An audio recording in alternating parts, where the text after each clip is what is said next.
Alright, so I'm sure you can tell by the title of the video, I probably didn't like this stream for Wuthering Waves too much, but there were some good things about the global stream or the English stream or however it is you want to call it, and yeah, I as I was I was sitting in my Discord, and obviously, if you want to join the Discord, you want to join in on these conversations and stuff, watch parties and stuff like that, in the description, you can join the Discord.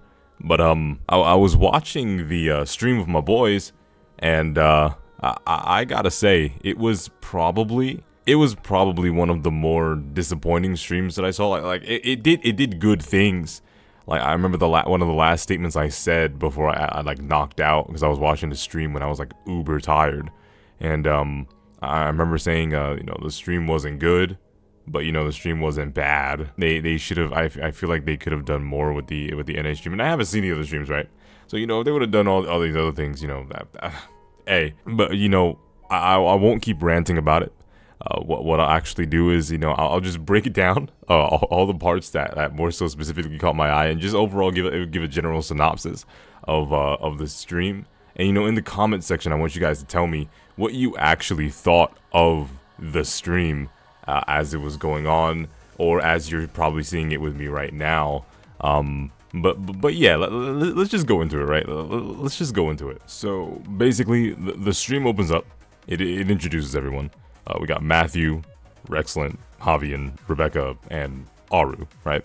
And I know this is supposed to be a Wuthering Waves live stream, but these are the contestants for our apparent game show more than a reveal live stream or anything like that in general. Like, sure, we get showed some things, but you'll see what I mean when I say we're basically we just flipped on the TV, we're watching the game show, okay? These are our 4 contestants, all right? And I'm not gonna lie, I was pretty shocked when I saw Javi on stream. I was like, hey, they actually brought a brother onto stream. I mean, I know we gotta do representation and all that, but I wasn't expecting them to bring a whole ass brother on the stream. But anyway, I just want to let y'all know, well, if you're watching this hobby, and I want to let you know, they really hold your ass on this stream. I'm not gonna lie, like the way they did you, it was crazy. You know what? For everybody watching, we'll get into how they did my boy Javian. But yeah, they introduce everybody. I'm real interested because I'm like, okay, so they, got one of the English voice actors, and they got a cosplayer on here. They got Rexlent, which is like, a bigger content creator in the Kuro game space. And I'm sitting there and I'm thinking to myself, okay, so this looking all right. This is looking okay. We got a pretty good lineup. You feel me? We got a pretty good lineup for today. We're probably gonna get into some stuff. Rexlent's probably gonna show off some game mechanics with his high octane PGR gameplay. Javian's probably gonna talk about some of the game and stuff. From an RPG content creator perspective. We get to hear maybe some of the processes for how the voice acting went and everything. From Rebecca and stuff. How Aru feels about the game and why she's cosplaying as Yang Yang and how much Yang Yang she must have played. She's cosplaying the character. Surely she must have played a lot of the game, played a lot of the character, right? And we got Matthew, the game show host of the live stream, and he's probably gonna be the mouthpiece for a lot of the the company's official stuff that they want to reveal to us, the official word of the company and all that, right? Yeah, no, almost none of that actually happened. Sure, they weighed in on some things, and they were talking about some things in terms of like the game and stuff. But you'll see how most of the stream went. So we get a little bit of visual and verbal exposition, like in terms of the game.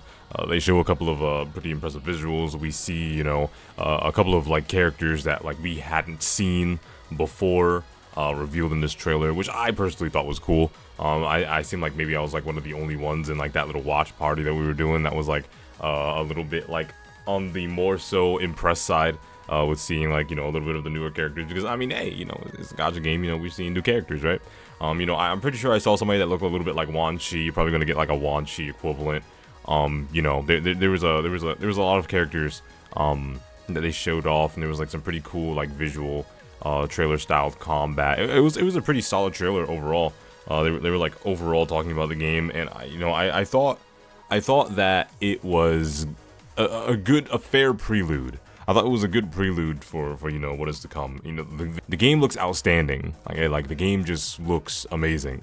And it just like makes me more excited in these 2 days that I'm gonna be waiting, that the game is probably gonna like live up to the expectations that I did have for it. At least that's what it seemed like on the surface for the stream. They talk a little bit more about the game. They talk about how it was in development for all this time. I think it was like 3 years that they said. And, afterward, they go into a little bit more details about, certain things about the game. And then that's when they start introducing the mini games on stream that they were doing throughout, which I found interesting to say the least. But before they fully get into that, what you're seeing on screen is not a fever dream. You're not hallucinating. You're not under the influence. What we're seeing here is Rexlent. This man has officially sold his soul to Kuro Games. I'm not gonna lie to you. You know what? Hey, all power to him. I'm gonna be real. I feel like this is what Yang Yang should have looked like. I feel like the game would have been a lot more popular if this was Yang Yang. If you booted up the game and you saw this beautiful rendition of Yang Yang just staring into your soul and just kind of trying to guide you through the game. I think it was. But you know what?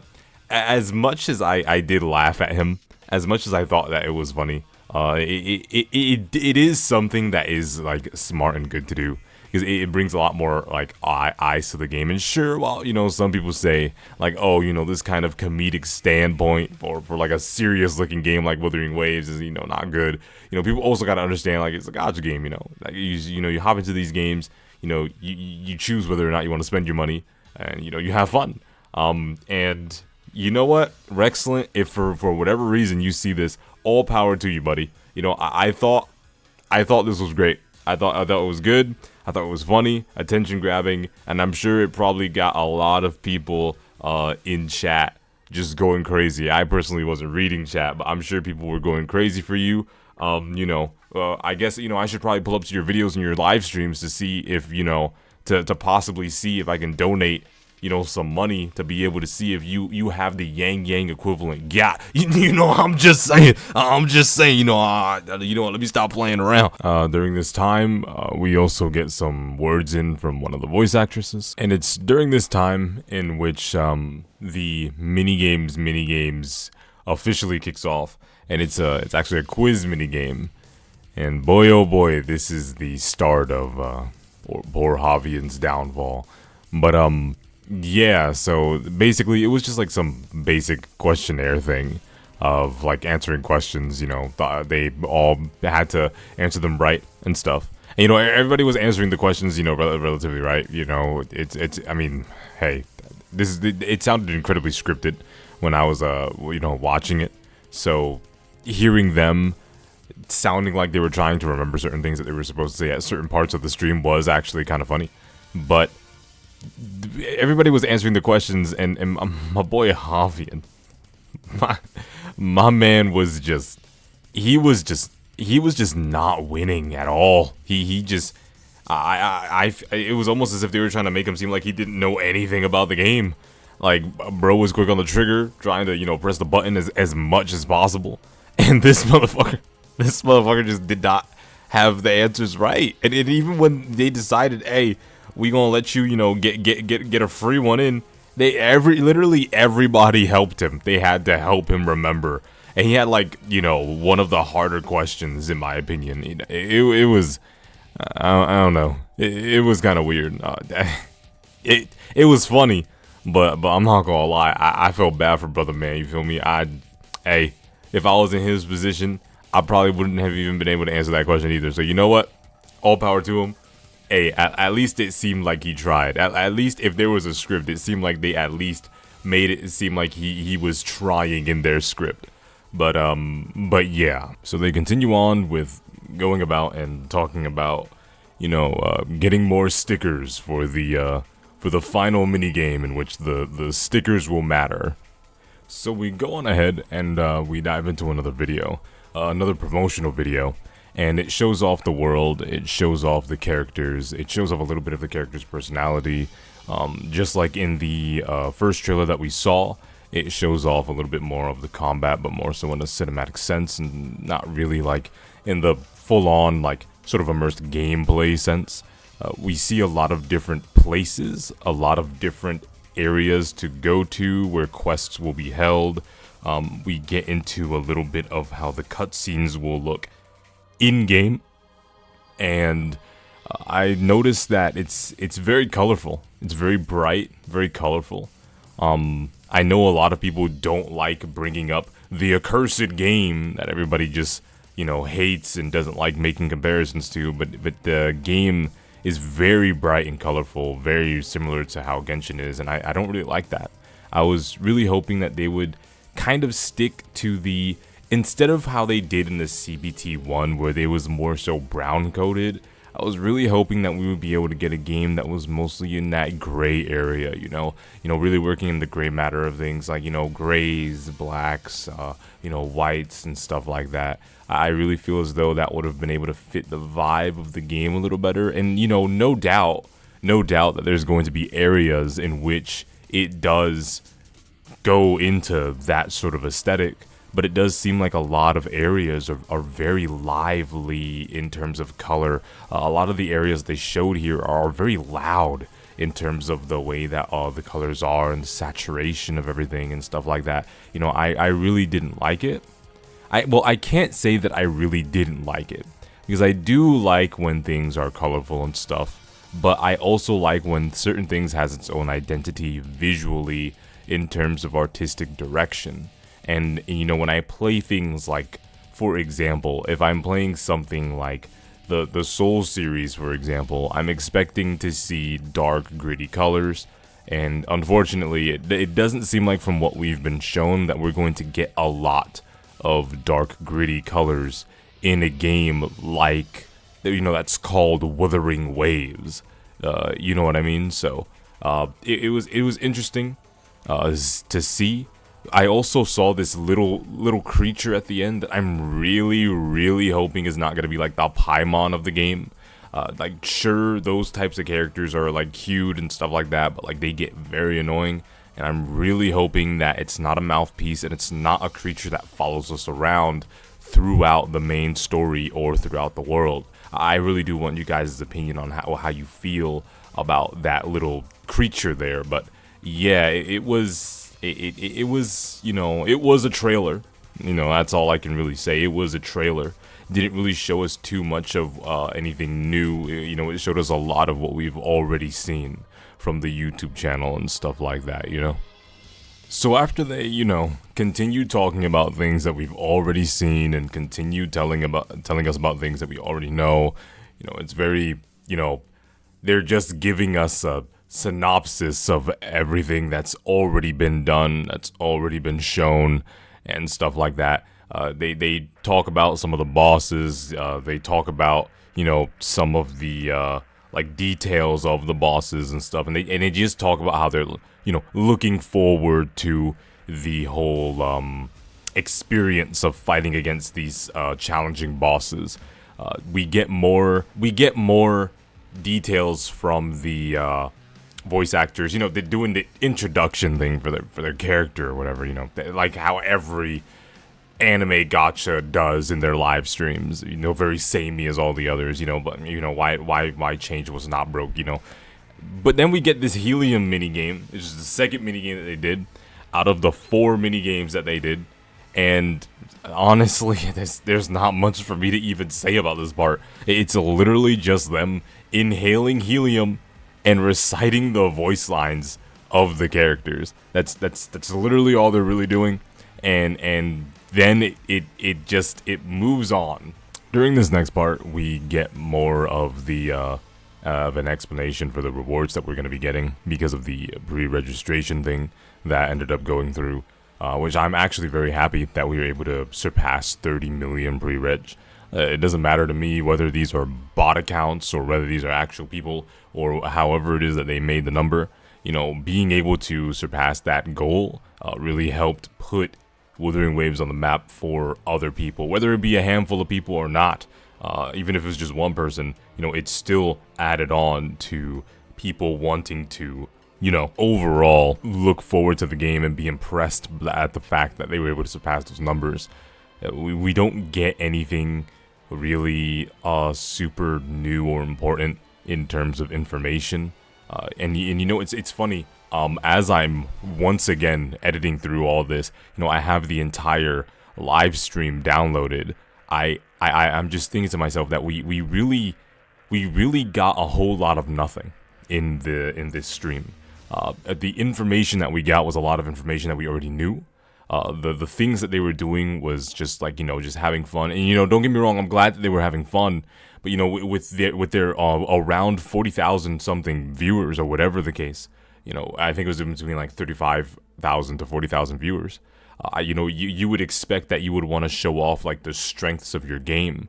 And I, you know, I can understand that they were having fun, but I really feel like Kuro Games missed an opportunity to really show off what their game could really do. You know, these trailers are nice. Like the trailers that I was looking at, you know, they're really nice, but it doesn't like show off the full potential of what the game can be. And, you know, it's not like the game's coming out next month.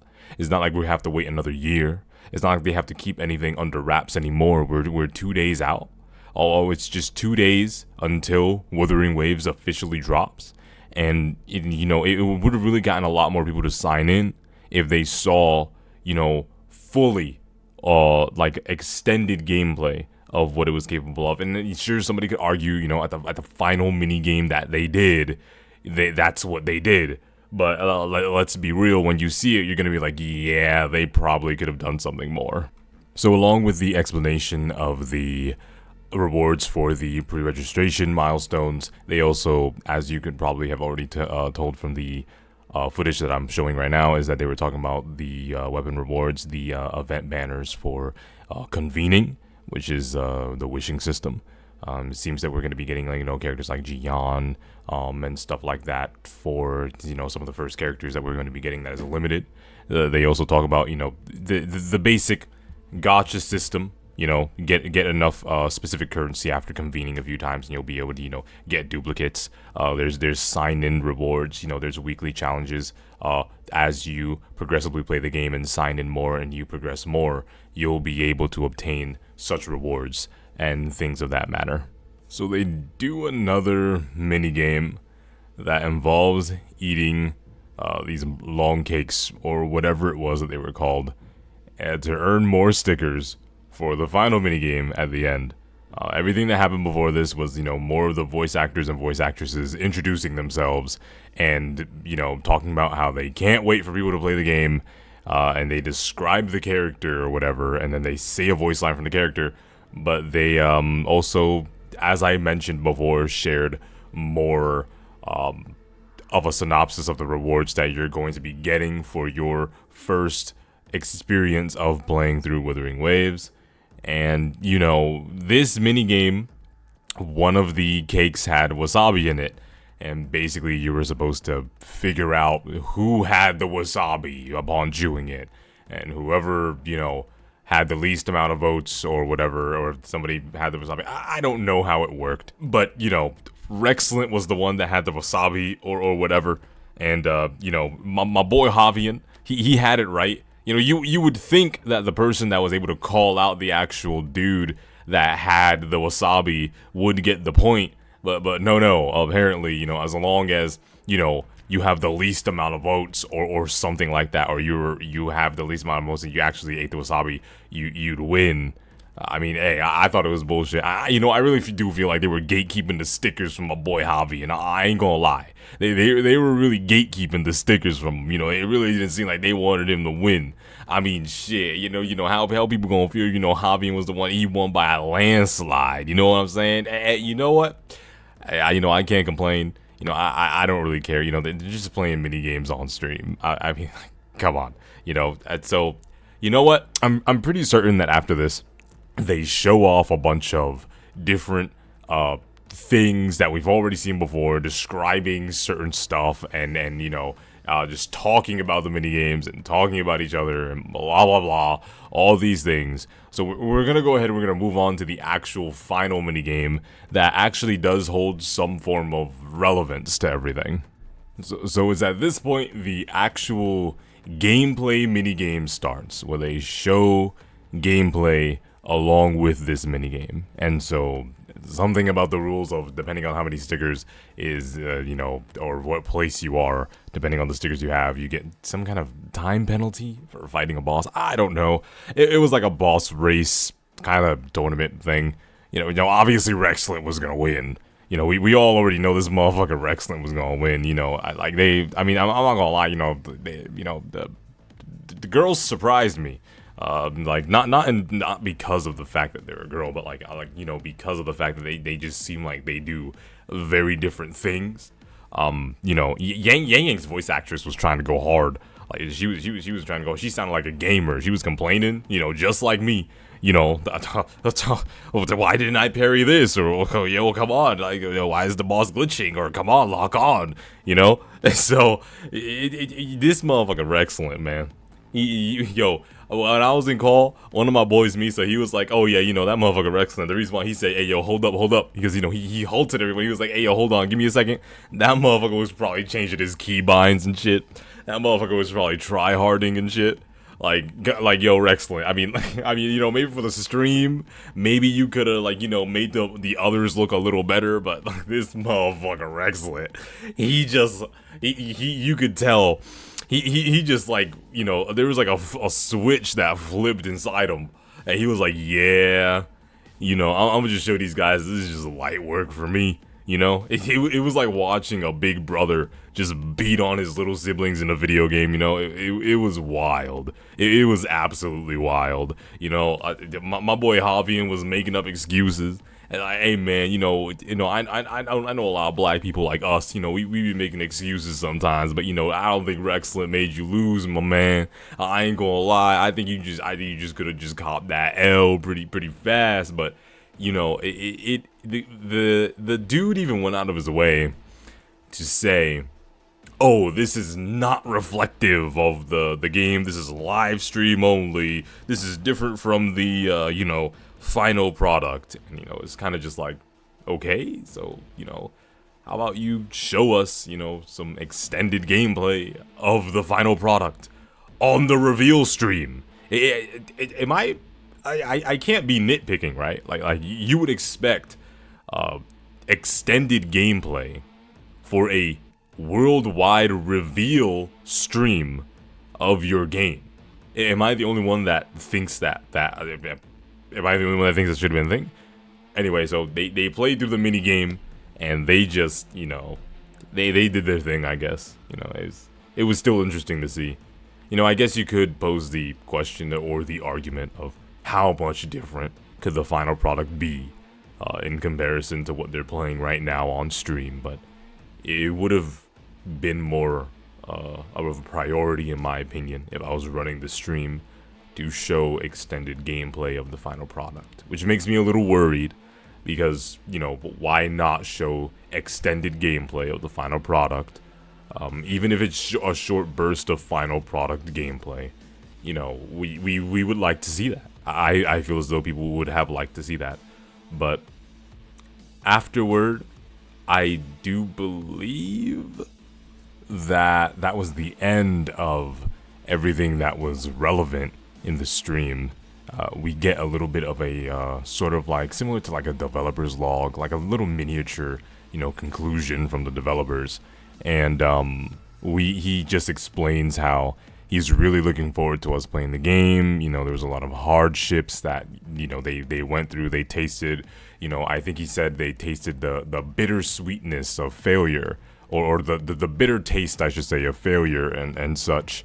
I recognized him, on one of the streams that I reacted to from Kuro Games a really long time ago. for one of their like for the Luna Oblivion stuff. You know, these people, I can tell they're good people. You know, they do try. It does seem like they are trying. I just feel like this stream, you know, because I don't really know how responsible these developers are for the way the streams go. They could just not be responsible at all. You know, like the marketing team could be just completely ass backwards when it comes to these sorts of things. But I really do feel like that this stream could have been better. I was disappointed with what I did see, because I didn't see a lot of what I wanted to see. But it doesn't deter my excitement for the game. I'm going to be probably doing the biggest mistake of my life of doing a 24-hour stream of Wuthering Waves the day that it drops. So, you know, I'm definitely going to be looking forward to seeing you guys being there. But that was basically about it for the Wuthering Waves live stream, worldwide reveal, however it was stated. You guys let me know how you felt about it. Do you feel like it could have been more? Do you feel like they could have showed more? They should have showed more. I really do feel like they should have showed more, but the reality of it is, you know, what can we do, right? What can we really do about it? It's already said and done. You know, 2 days, we'll be getting the game. We'll be able to fully judge it for ourselves. But obviously, I want you all to take care. Let me know how you feel, and peace.